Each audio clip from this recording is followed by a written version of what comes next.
ஹரி ஓம் மகா காளி.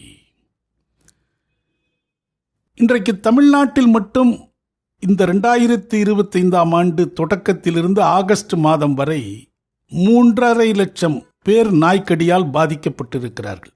இது 1-2 அல்ல.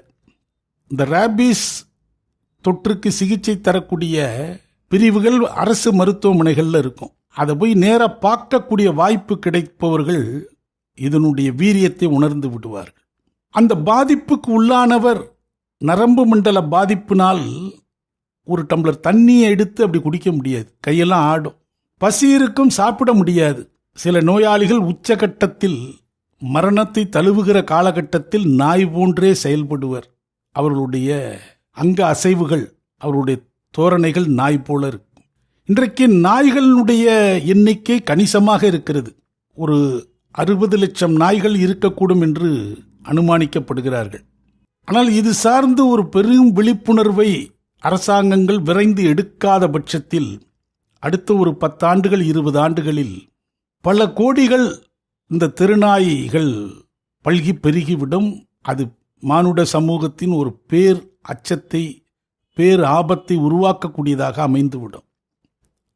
மேலை நாடுகள், அதாவது குறிப்பாக ஆஸ்திரேலியா நாட்டினுடைய அடையாள விலங்காக விளங்கக்கூடிய அந்த கங்காரு இருக்க, அதுவும் அளவுக்கு அதிகமாக இனப்பெருக்கம் அடைந்து இங்கு பார்க்கினும் அவைகளுடைய நடமாட்டம் தென்படுகிற போதெல்லாம் அவற்றை கட்டுக்குள் கொண்டு வரும் வகையில் ஒரு குறிப்பிட்ட காலம் அந்த கங்காரை யார் வேண்டுமானால் வேட்டையாடலாம் என்று அரசே அனுமதித்துவிடும். அதேபோல வேறு சில நாடுகளில் மான்களினுடைய பெருக்கம் அதிகரிக்கிற போதெல்லாம் ஒரு 3 மாத கால அளவுக்கு இந்த மான்களை யாரும் வேட்டையாடலாம் என்று அனுமதி கொடுத்துவிடும். இப்படியான ஒரு பெரிய அளவிலான ஒரு வேட்டை அனுமதியின் மூலமாகத்தான் அவைகளை அந்த மேலை நாடுகள் கட்டுப்படுத்துகின்றன. இந்த தெருநாய் சார்ந்த கட்டுப்பாடுகள் ஒரு காலகட்டத்தில் ஆண்டுக்கு ஒரு முறை, அடியனெல்லாம் சிறுவயதாக இருக்கிற போது ஆண்டுக்கு ஒரு முறையோ 2 முறையோ புகார்களுக்கு தக்கன நகராட்சிகளிலிருந்து நாய் வண்டிகள் வந்து அங்கங்கே வலை வீசி பிடிப்பார்கள். யாராவது அந்த தெருநாய்கள் மீது பந்தம் வைத்திருக்கிறார்கள், இதை எங்க வீட்டு நாய் என்றால் அந்த நாயை அவர்கள் மாநகராட்சியில் பதிவு செய்து அதுக்கு ஊசி போட்டிருக்கிறேன், அதை நான் பராமரிக்கிறேங்கிற சான்றோடு அதை காப்பாற்றி கொள்ள முடியும். அத்தகைய ஒரு நடைமுறை சிறந்த நடைமுறை. ஆனால் மேனகா காந்தி போன்றோர்கள் இதில் உள் நுழைந்து ஜீவகாரண்யம் என்ற அடிப்படையில் அந்த முறைகள் முடக்கப்பட்டது. இன்றைக்கு இந்த திருநாயினுடைய இனப்பெருக்கம் மிகுந்து இருக்கிறது. இதெல்லாம் எவ்வளவு பெரிய பாவம்! நீங்கள் திருநாயெல்லாம் பிடிச்சி கொல்லணும்னு சொல்றீங்களா? அப்போ பாவ புண்ணியத்தை பற்றி பேசுறீங்க, எழுதுறீங்க, அதை சொல்லலாமா என்று கேட்போர் இருக்கிறார்கள். இந்த பிரபஞ்ச வெளியில் இருக்கக்கூடிய சூட்சமங்களை, அதனுடைய உயிரின கட்டுமானங்களை எல்லாம் உள்ளார்ந்து உணர்ந்து பார்க்க படிக்க ஆரம்பித்த பிறகு இந்த கேள்விகளுக்கெல்லாம் விடை அவரவர் மனசிலேயே மிக அழகாக ஆழமாக புலப்பட ஆரம்பிக்கும்.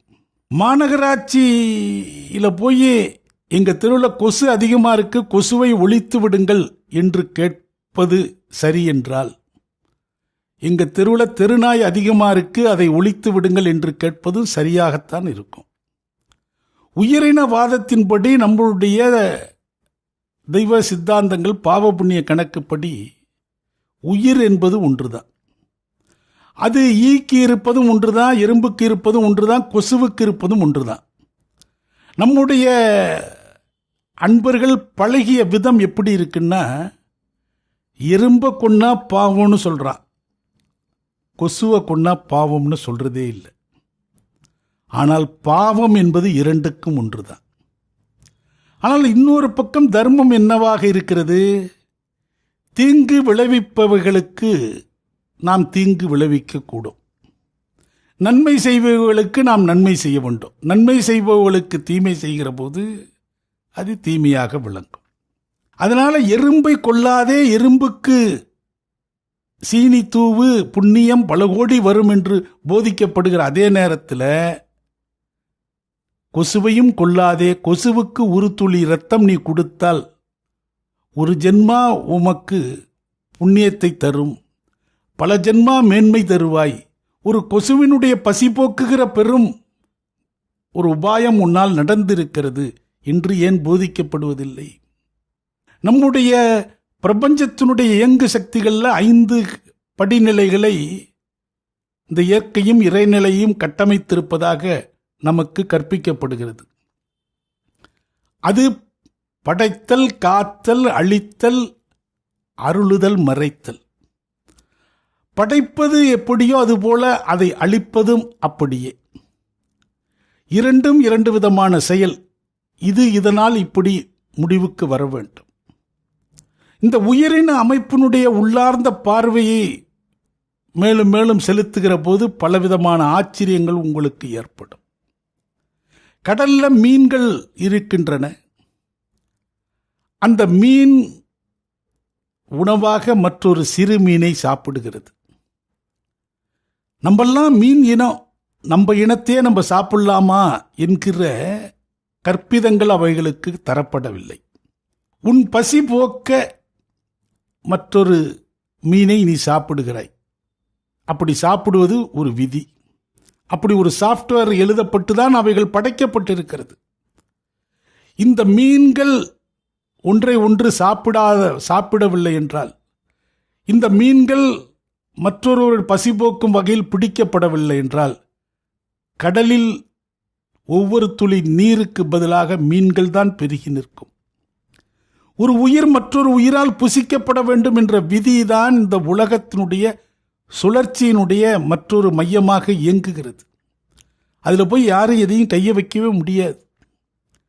ஒரு பாம்பு, நம்மெல்லாம் பாம்பு இனம், நம்ம தவளையை சாப்பிடலாம், எலியை சாப்பிடலாம், ஒரு பொழுதும் பாம்பை சாப்பிடக்கூடாதுன்னு அவைகளுக்கு போதிக்கப்பட்டிருக்கிறதா? அதனுடைய பிறப்பின் ரகசியமாக அந்த சாஃப்ட்வேர் எழுதப்பட்டிருக்கிறதா? விஷமுடைய நல்ல பாம்பை அதைவிட பல மடங்கு விஷமுடைய ராஜநாகம் விரும்பி உண்ணும். ராஜநாகங்களுடைய விருப்பமான உணவு நல்ல பாம்பு. நல்ல பாம்புகள் மற்றொரு தண்ணி பாம்பை சாப்பிடும். எல்லாம் ஒரு இனக்குழுதான், ஆனால் ஒன்றை ஒன்று புசித்து வாழும். ஒரு இனம் பல்கி பெருகாமல் மற்றொரு இனமும் கட்டுப்படுத்தும். சில நேரங்களில் அதே இனங்களே தங்களை தாங்களே சமன்படுத்திக் கொள்ளும். இதெல்லாம் இந்த பூமியினுடைய இயங்குகிற நிலைகளில் அமைக்கப்பட்டிருக்கிற படிநிலைகள். ஒரு பறவை மற்றொரு பறவையை சாப்பிடும். ஒரு பெரிய பருந்து சிறிய பறவையை வேட்டையாடிவிடும். மற்றொரு பறவையின் கூடுகளில் இருக்கிற முட்டைகளை சாப்பிட்டு விடும். இப்படி அந்த உயிரின விஷயங்களை பார்க்கிற போது 4 கால் விலங்கு மற்றொரு 4 கால் விலங்கை சாப்பிடுகிறது. இந்த மாதிரியான இந்த விஷயத்தில் இந்த நாய்களை உண்டு புசிக்கக்கூடிய மற்றொரு கனமான விலங்கு இயற்கையாகவே இருக்கான்னா இல்லை. அதுதான் இந்த இயற்கையில் நமக்கு ஏற்பட்டிருக்கிற ஒரு பெரிய இடைவெளி. அப்படி இருந்திருந்தால் அவைகளே அவற்றை சமன்படுத்தி இருக்கும். அப்படியான ஒரு அமைப்பு இந்த நாய்களுக்கான விஷயத்தில் இல்லை. காரணம், அவைகள் வேட்டை விலங்காக வனத்தில் வாழாமல் அது ஒரு நாகரிகம் அடைந்து மானுட சமூகத்தோடு கலந்து வாழுகிற விலங்கினமாக வந்துவிட்டது. அதனாலேயே அவைகள் முழுமையாக பாதுகாக்கப்பட்டிருக்கிறது. பல வீடுகளில் மூஞ்சூறு, எலி, சுண்டலி, பெரிச்சாளிகள் உலாவும். அந்த வீட்டை சுற்றி தோட்டங்களில் நடமாடும். முன்பொரு காலங்களில் நாகங்கள் மிகுந்திருந்தன. இப்போ நகர்மயமாக்கப்பட்ட காரணங்களால நாகத்தினுடைய நடமாட்டம் பெருவளவு குறைந்து விட்டது. ஒரு 100 வருஷத்துக்கு முன்பெல்லாம் பாம்பு கடியால் இறந்தவர்கள் தான் அதிகம். நாகம் கடித்தால் அந்த கணம் மரணம். இந்த தெருநாய் சார்ந்த நடவடிக்கைகளை எதிர்க்கும் முகமாக பேசக்கூடிய பலர் சொல்கிற ஒரு நம்பிக்கை, இந்த தெருநாயெல்லாம் ஒளிஞ்சிடுச்சுன்னா பெரிச்சாளி பெருத்து விடுங்க என்று சொல்கிறார்கள். ஆனால் உண்மை என்ன? பெரிச்சாளிகளுக்கான வேட்டை உயிரினங்கள் கழுகு, பாம்பு, நரி, பூனை, கீரிப்புள்ளை இவைகள்தான். இதில் நாய் இடம்பெறவே இல்லை. பெரிச்சாளிகளை கண்டால் நாய் குலைக்கும், துரத்தும். ஆனால் அதற்கு மேலே அரிதாக 1-2 போய் கவ்வி அவற்றை வேட்டையாட முற்படலாம். ஆனால் நாய்கள் பெருச்சாளிகளை முழுமையாக வேட்டையாடுகிறது, அதனுடைய உணவாக இருக்கிறது என்று ஒரு நம்பிக்கை தொடர்ச்சியாக போதிக்கப்படுகிறது. அது ஒரு பிழையான நம்பிக்கை. பூனைகள் சுண்டலியை தான் வேட்டையாடும். இன்றைக்கு எலிகள், பருத்த எலிகளை கூட பூனைகளால் எல்லா நேரங்களிலும் வேட்டையாட முடியல. பெருச்சாளிகள் பூனைகளை எதிர்த்து விடும், சீறி விடும், பூனைகள் பின்வாங்கி விடும். இதுதான் இந்த எலி சார்ந்த விஷயங்கள்ல இருக்கிற யதார்த்தம். ஆனால் இது எல்லாம் கட்டுப்படுத்துவதாக ஒரு மாயை உருவாக்குகிறார்கள். வீட்டு தோட்டங்களில் நாகம் உலாவினால் அதை கண்டறிந்து மோப்பம் பிடித்து அந்த நாகம் இருப்பதை ஜனங்களுக்கு காட்டி கொடுக்கும் நாய். ஆனால் அந்த நாகத்தை வேட்டையாட முற்பட்டால் பல நேரங்களில் நாய் மாண்டுவிடும். அதனால நாகத்தை கண்டா எச்சரிக்கையோடு விலகி நிற்கிற நிலைதான் நாய்களுக்கான அடிப்படை குணம். இன்றைக்கு ஒரு 30 வயது நடந்து கொண்டிருக்கிற இளைய தலைமுறையினருக்கு இந்த நாய்கள் குறித்தான ஒரு பழமொழி அதனுடைய அர்த்தம் புரியாமல் இருக்கும். என்னதான் நாயை குளிப்பாட்டி நடுவூட்டில் வச்சாலும் அது என்னமோ வாழை குலைச்சிக்கிட்டு பீதிங்க தானே போகுது என்று ஒரு பழமொழி கிராமப்புறங்களில் உண்டு. இது என்னங்க பழமொழி, அதுக்கு என்ன விளக்கம்னு இப்போ உள்ள தலைமுறையை கேட்டிங்கன்னா நிச்சயமாக விளக்கம் சொல்ல இயலாது.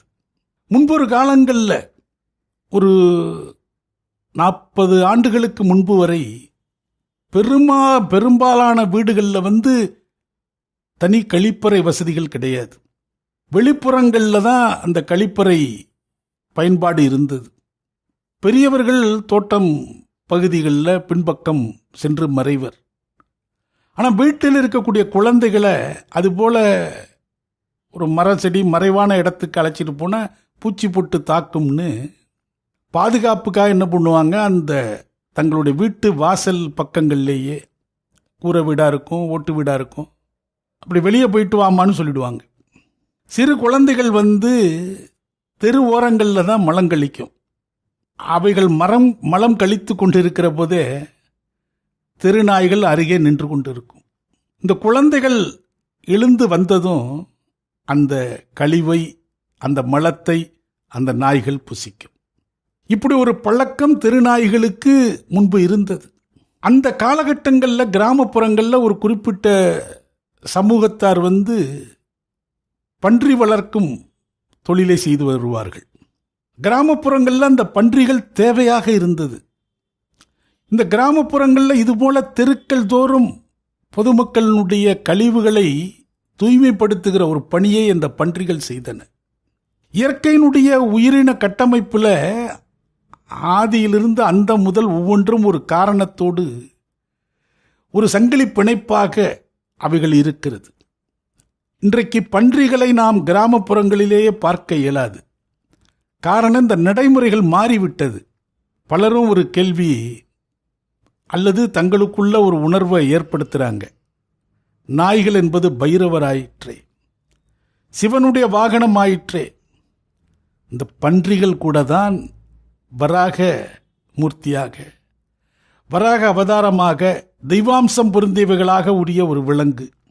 ஆனால் நாய்களுக்கு கொடுக்கிற முக்கியத்துவம், அவர் பைரவர் என்று போற்றுகிற அதே நேரம் பன்றிகளை போற்றுகிறோமா? பன்றிகளுக்கு நாம் இன்றைக்கு விசேஷ நாள், அவைகளுக்கு தவிடு களைஞ்சி கொண்டு போய் கொடுங்க, அதுக்கு சாதம் வடித்து கொண்டு போய் கொடுங்க, உங்களுக்கு ஒரு பெரிய தோஷ நிவர்த்தி ஏற்படும், பரிகாரம் ஏற்படும்னு ஒரு சாஸ்திரத்துக்காவது எந்த ஜோதிடராவது சொல்கிறார்களா? காரணம், மனிதர்களிடம் பலவிதமான வேற்றுமை மனோநிலைகள் உண்டு. ஒன்று ஒஸ்தி, ஒன்று தாழ்வு என்ற மனோபாவங்கள் உண்டு. ஆனால் இயற்கைக்கு அப்படி எதுவுமே கிடையாது. இயற்கையினுடைய படைப்பில் எல்லாம் ஒன்றுதான். ஈ, எறும்பு, கொசு, குளவி, நாய், பூனை, யானை எல்லாம் ஒன்றுதான். ஓர் உயிர். உயிர் என்றால் ஒன்று, எல்லாருக்கும் ஒரு ஓட்டுங்கிற மாதிரி எல்லாம் உயிரினம். எதை கொன்றாலும் அதுக்கு என்ன விளைவோ அது உமக்கு ஏற்படும். நியாயத்தின்பால், தர்மத்தின்பால் நடக்கக்கூடிய அழிவு, அவைகளுக்கான மரணம், அது தர்மமாக மாறிவிடுகிறது. நாய்கள் ஏதோ ஒரு வகையில் கட்டுப்படுத்தப்பட வேண்டும். அப்படி கட்டுப்படுத்துவதற்கான நடைமுறைகளில் பழைய நடைமுறை மிக சரியான நடைமுறை. ஆனால் இன்று அல்ல, நாளை அல்ல, ஏதோ ஒரு நாள் அந்த பழைய முறையை நோக்கி மேலை நாடுகளைப் போல தெருநாய்களை 3 மாதத்துக்குள் வேட்டையாடுங்கள் என்று ஒரு சட்ட முன்வடிவை உருவாக்கி அதன்படி தீர்ப்பை தரக்கூடிய காலங்கள் இன்னொரு 15-20 ஆண்டுகளுக்குள்ள நிச்சயமாக ஏற்படும். இந்த ஒரு நிலை எப்போ ரொம்ப மோசமாக வரும்னு அனுமானிக்கிறோம். இந்த நாய்களுடைய எண்ணிக்கை இன்னும் பல்கி பெருகணும். இது சில கோடிகளாக மாறுகிற போது தெருக்கள் தோறும் 200-300 நாய்கள் அப்படியே படுத்திருக்கிறதும் நடக்கிறதுமா இருக்குது பாருங்க. அந்த மாதிரி அதனுடைய ஜனத்திரள் அதிகரிக்கிற போது அவைகளிடம் இந்த மூர்க்கத்தனம் அதிகமாகும். ஏன்னா அவைகள் எல்லாம் டெரிட்டரி, அதாவது எல்லைகளை வகுத்து வாழக்கூடியவை. இது ஏன் இடம், இது ஓ இடம், இது எனக்குள்ளது, இது உனக்குள்ளதுன்னு பாகப்பிரிவினை பண்ணி அதை நிலைநிறுத்துவதிலேயே கடுமையான சண்டைகளை ஈடுபடக்கூடியவை இந்த நாய் இனங்கள். பல உயிரினங்களுக்கு அந்த குணம் உண்டு. அதனால அது முதல்ல பல்கி பெருகிற போது இந்த எல்லை சண்டை ஏற்படும். ஓயாத சண்டைகளில் இவைகளுக்கு மனநிலை பாதிக்கப்படும் போது கோபதாபத்தினுடைய உச்சியில் அவைகள் மனப்பிறழ்ச்சி அடைந்து அது இது போன்ற வக்கரமான நடவடிக்கைகளுக்கு உள்ளாகும். இதில் ஏதோ ஒரு காலகட்டத்தில் ஏதோ ஒரு மானுடனை கடித்து அந்த இரத்தத்தையோ அந்த மாமிசத்தையோ அது சுவைத்து விட்டது என்றால் அந்த ருசி அதை விடாது. மறுபடியும் அதற்கான சந்தர்ப்பங்களை அது காத்திருக்கும். அதுக்கு ரொம்ப எளிதாக வேட்டையாடக்கூடிய வாய்ப்பு யாரிடம் இருக்குன்னா பெரியவங்கள்ட்ட வராது. ஏன்னா பெரியவர்கள் ஒரு கம்பு எடுத்து விரட்டலாம், கல் எடுத்து விரட்டலாம், இல்லை கடிக்க வர நாயையே பிடித்து தூக்கி எறியலாம். ஆனால் குழந்தைகள் டிஃபென்ஸ் செய்ய முடியாது. குழந்தைகள் பயந்து ஓடும். இது போய் கடித்து கொதறுவதற்கு மிக எளிதாக அமையும். இன்றைக்கு எல்லா வீட்டு குழந்தைகளும் ரொம்ப பாதுகாப்பாக கார்லேயே போக முடியாது. அடித்தட்டில் சாமானிய மனிதர்கள் நிறைந்த நம்மளுடைய தேசத்தில் ஒரு பால் பாக்கெட்டு போடணும், பேப்பர் பாக்கெட்டு போடணும். இப்போ தொட்டத்துக்கெல்லாம் சுகோ ஜொமோ என்னென்னமோ வருதே. இவ்வளவு நடைமுறைகள், போக்குவரத்துகள் மிகுதியான ஒரு நடைமுறை உள்ள காலமாக மாறுகிற போது இது வண்டியில் போகிறவனை கடிக்கிறது, சைக்கிளில் போகிறவனை கடிக்கிறது, விரட்டினா ஓடுகிறவர்களை கடிக்கிறது, இப்படி மாறுனுச்சுன்னா இது இதை யாரும் நோட்டீஸ் பண்ணி இதை கம்ப்ளைண்ட் கொடுத்து இது மாதிரி என்ன இந்த நாய் தரத்துதுங்க, அந்த நாயை நீங்கள் கரெக்டாக பிடிச்சிருங்க, அந்த நாயை முகாமுக்கு கொண்டு போங்க, இல்லைனா அதுக்கு ரேபிஸ் இருக்கான்னு பார்த்து கருணை கொலை பண்ணுங்கன்னு சொல்லக்கூடிய சூழல் எல்லா நேரமும் எல்லாருக்கும் அமையாது. நாய் கடிச்சிட்டு சாருன்ட்டு அவன் போய் தனக்கு வைத்தியம் பண்ணிப்பானே ஒழிய கடிச்ச நாய் எங்கே இருக்குது யார் எதுன்னு சொல்ல முடியாது. அப்போ என்ன ஆகிடும், இதை ஒரு வழக்கமாக அது மாற்றிக்கொள்ளும். இதெல்லாம் எந்த இடத்துல எங்கே ஒரு புரட்சியை வெடிக்கும்னு சொல்கிறோம். இப்போ இந்த ஆர்ப்பாட்டக்காரர்கள் சொல்கிறாருங்களே, நீங்கள் திருநாய் மீது கை வச்சிங்கன்னா மற்றொரு மெரினா புரட்சி ஏற்படும்னு. மெரினா புரட்சி எப்போ ஏற்படாது. இன்னொரு 15 வருஷம் கழிச்சு, 20 வருஷம் கழிச்சு இந்த நாய்களுடைய எண்ணிக்கை சில பல கோடிகளாக மாறி இந்த நிலை தெருக்கு தெரு அதிகரிக்கிற போது அரசு உரிய நடவடிக்கை எடுக்காத நிலையில் அந்த தெரு ஜனங்களே சேர்ந்து தங்களுக்கு கையில் கிடைத்த ஆயுதங்களை கொண்டு இந்த நாய்களை அடிப்பார்கள். இந்த நாய்களை அடித்து கொன்றுவிட வேண்டும் என்று மக்கள் மூர்க்கமாக களம் இறங்குகிற போது அப்போதுதான் இது புரட்சியாக மாறும். இந்த எதிர்கால நடைமுறைகள் எவ்வளவு மோசமாக இதனால் மாறும் என்பதை ஒரு சின்ன வெளிச்சக்கீற்றாய் நாம் உங்களுக்கு காட்டியிருக்கிறோம். இதை ஏற்பதும் மறுப்பதும் உங்களுடைய உரிமை. அது இன்றைக்கு பொதுவெளியில் மலங்கழிக்கக்கூடிய நடைமுறைகள் கால வெள்ளத்தில் மருகிவிட்டது. இப்பயும் ஒரு சில கிராமங்களில் இருக்கு. அதனால இந்த பன்றி வளர்ப்பு அது சார்ந்த தொழிலில் ஈடுபட்டவர்கள் கூட அருகிவிட்டார்கள். இன்றைக்கு அந்த தெருவில் நாய்கள் உலாவதற்கு உரிமை இருக்கு, அது அந்த ஜீவன் வாழ்வதற்கு உரிமை கிடையாதா என்று கேட்பது போல தெருவுக்கு 4 பண்ணி மேயிட்டுங்க, இருக்கிற சாக்கடையெல்லாம் அது இறங்கி சுத்தம் பண்ணும், அதனால சில நன்மைகள் இருக்கு அப்படின்னு ஒரு வாதம் பண்ணி அதுக்கு ஒரு வாய்ப்பை ஏற்படுத்த முடியுமா? அவங்கவுங்க தங்களுக்கு சாதகமாக சில பல விஷயங்களை வாதமாக முன்வைப்பது பொது நன்மைக்கு உகந்ததாக ஒரு பொழுதும் அமையாது. இந்த விஷயத்தில் தானே முன்வந்து உச்சநீதிமன்றம் ஒரு செயலை செய்தது, ஒரு நடவடிக்கை காரணமாக அமைந்ததை நாம் பாராட்டுகிறோம். ஆனால் இது தொடரணும். இது நம்முடைய மாநிலத்திலையும் இதுக்கான முன்னெடுப்புகளை ஆக்கப்பூர்வமானவர்கள் செய்ய வேண்டும். ஹரிஓ மகா காளி.